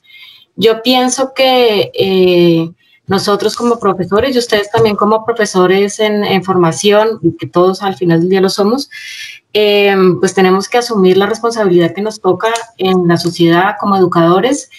Y yo creo que todos tenemos la voz que nos dice que estamos actuando mal. No necesitamos otra vez, yo insisto con el asunto de la norma. La norma sin ética, pues nosotros ya hemos visto los resultados, no quiero como ahondar en ello. Entonces yo creo que lo primero es la ética y tener un sentido de la responsabilidad, de saber que estamos actuando de manera correcta y cuando no entendamos, hay que preguntar, siempre hay que preguntar, no se queden nunca con la duda. Si no saben cómo citar, si no saben cómo parafrasear, es mejor, y además porque siempre, no sé por qué aquí pensamos que pasar por el no sé o por el no entiendo es vergonzoso. Es mejor esa pequeña vergüenza, si es que la sienten, que no es vergüenza, que luego estar en verdad pasando una gran vergüenza porque copiaron un trabajo, etcétera, etcétera, etcétera. Y creo que ya hay una cierta edad en que no es por desconocimiento. Yo siempre parto de la confianza, del sentido de la confianza, de la buena fe, pero también, insisto, hay una cierta edad en que ya todos sabemos qué está bien y qué está mal, ¿no? Entonces, quería resaltar el asunto de la ética y siempre la responsabilidad de las acciones. Listo, Paulita, muchísimas gracias. Muy bien. Luz Dalila. Vale, gracias, Erly. Igualmente, haciendo alusión un poco a... Yo creo que esto en la mayoría de los casos tiene mucho que ver con la dificultad que todavía podemos tener frente a cómo escribir, ¿sí? Al proceso de escritura. Y yo vuelvo a repetir y soy insistente con esto, y yo creo que todos los profesores somos insistentes con esto. Para saber escribir hay que saber leer. Y saber leer implica hacer buena comprensión lectora. ¿A qué voy con esto? Con la pregunta del estudiante de cómo es una paráfrasis. ¿Cómo hago yo una paráfrasis? Para yo hacer, la paráfrasis es, como me lo decía alguna vez un profesor hace muchos años, es decir lo que dice el autor, o expresar las ideas del autor en sus propias palabras, en mis propias palabras. Y yo me preguntaba, ¿y cómo hago eso? Parece fácil y parece sencillo, pero para hacer una buena paráfrasis necesito la comprensión del texto que estoy leyendo y comprendiendo al autor. Y eso no tiene otra razón más de ser más que leer. Tengo que aprender a leer, tengo que hacer una buena comprensión lectora, entender lo que el texto está diciendo, entender el autor lo que quiere decir, y en ese ejercicio es cuestión de hábito, es como todo lo que hacemos en nuestra vida cotidiana. Nosotros nos hacemos expertos de las cosas en la medida que lo vamos repitiendo, lo vamos concientizando y vamos haciendo el ejercicio cotidiano, haciendo de ello un ejercicio cotidiano. Yo invito a los estudiantes, Colombia es un país no lector, y de eso hay bastantes estadísticas, no somos lectores, es algo que nos falta. Es un deber que tenemos las universidades, no solamente la universidad, las universidades, de formar buenos lectores, en el sentido precisamente de comprender lo que el mundo, lo que el universo, lo que las ideas nos están queriendo decir para que podamos hacer buen uso de ellas. De eso se trata todo esto. La paráfrasis, yo no voy a hacer una buena paráfrasis si yo realmente no he logrado una buena comprensión del texto, y una buena comprensión del texto se logra con una buena lectura. El ejercicio y la responsabilidad aquí por parte de los profesores es también lograr ese proceso de aprendizaje y de formación en los estudiantes, de hacerlos buenos lectores para generar buenas escrituras. Muy bien, gracias, Luz Dalila. Cristian. Bien, yo quiero hacer una última intervención muy cortita, espero. Nuevamente insistir en que este es un tema que también tiene sus, digamos, sus aristas, citando ahí el nombre de la revista, políticas.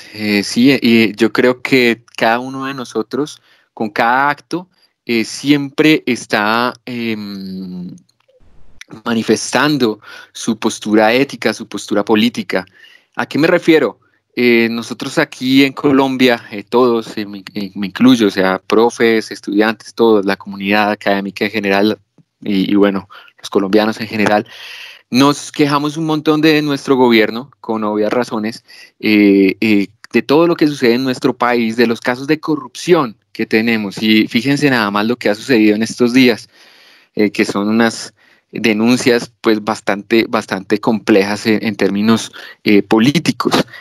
Así que más bien lo que yo quiero es hacer una invitación a que entre todos pues erradiquemos estas costumbres, esos fraudes, digamos, esas cuestiones tienen que ver con eso. No son un asunto aislado, son un asunto cultural. Pues desafortunadamente, así como en algún momento y en algunas regiones de nuestro país, el narcotráfico se volvió la ética pues a seguir por todo el mundo, que era la ética del dinero fácil, ¿no es cierto? Pues también sucede con estos asuntos, ¿no? Desde la acción más pequeña, las decisiones que tomamos en familia, hasta los asuntos más serios y digamos que tienen que ver con la nación, con el futuro de nuestro país, tienen un tinte político y tienen siempre una implicación política y ética. Así que esa es la invitación con la que yo y la reflexión con la que yo quería pues finalizar. Muchas gracias al profesor Fabio y pues a todos los que participaron. Gracias a ti, Cristian, por la participación. Gracias a nuestros 4 invitados. Gracias, Fabio, por aceptar también la invitación. Y para cerrar, es evidente que debemos actuar con ética y responsabilidad, tomando las palabras de Paulita, que nos dijo. A partir de eso, podemos empezar a trabajar como debe ser. ¿Qué es lo que debamos hacer desde la facultad? Ya hay grandes retos, profesor Fabio. En primera instancia, evidentemente, es el fortalecimiento de las técnicas de lectura y escritura. Si no reforzamos esas técnicas, esas estrategias en los cursos de taller expresión oral escrita 1 y 2 y en el espacio que se llama comprensión y producción del texto académico como ejes centrales para generar esta competencia comunicativa, pues muy probablemente vamos a fallar en el intento. Segundo, es evidente que es necesario hacer un taller con mucho más tiempo, con un grupo de estudiantes y profesores, ¿por qué no?, interesados en saber eso, ¿no? Que de pronto en su vida académica no vieron esta temática, es pertinente hacerlo. ¿Para qué? Para trabajar sobre el parafraseo, por ejemplo, ¿cierto? Que yo creería que sí suena fácil aparentemente, pero que en el momento del hacer, si no tenemos las herramientas propias, pues nos va a quedar un poco complicado. Otra herramienta que nos dio el profesor Fabio, empezar a hacer la lista o la tabla mejor de bibliografía cuando empecemos a hacer el texto escrito. Eso yo también lo aprendí hace mucho tiempo. Si yo leo a alguien, si yo leo a un autor, yo hacía las fichas bibliográficas en ese tiempo, ¿no? El hecho de hacerlas de manera escrita a mano quedaba en mi información que muy probablemente después iba a utilizar. Citar suena fácil, pero en el ejercicio, si no sabemos cuáles son las normas, pues es muy complicado. Y algo que me quedó sonando y que quisiera asistir a ese taller para aprender a hacerlo es el uso de la voz pasiva. ¿De qué manera ese uso de la voz pasiva pues me ayudaría a mí a no caer en este cuento del plagio y pues hacer los textos con calidad académica y como debe ser, funcionando siempre dentro del marco de la ética y responsabilidad? Entonces, desde ya como directora de este programa y también digamos que manejamos el campo de la comunicación, pues nos vamos a comprometer, si Fabio también me colabora en dictar ese taller, ¿sí? Sería cuadrar un momento después de que terminemos el semestre, y en el chat puse mi correo electrónico. Solamente 3 personas escribieron el correo electrónico que están interesados en participar en este tipo de taller. Si están interesados ustedes, escríbanme a ese correo con sus datos personales, teléfono y dirección electrónica para mirar en unos días próximos de qué manera podemos organizar ese taller y dedicarnos al saber, ¿no? Al manejar esas herramientas y no caer en esa actitud tan maluca que es el plagio y la copia. Entonces, pues, por mi parte no tengo nada más que decir, solamente agradecimientos a todos ustedes por su asistencia. Espero que haya sido fructífera estas 2 horas de charla, de conversación, de escucharnos los unos a los otros, y nos veremos en una próxima oportunidad. Muchísimas gracias a ustedes.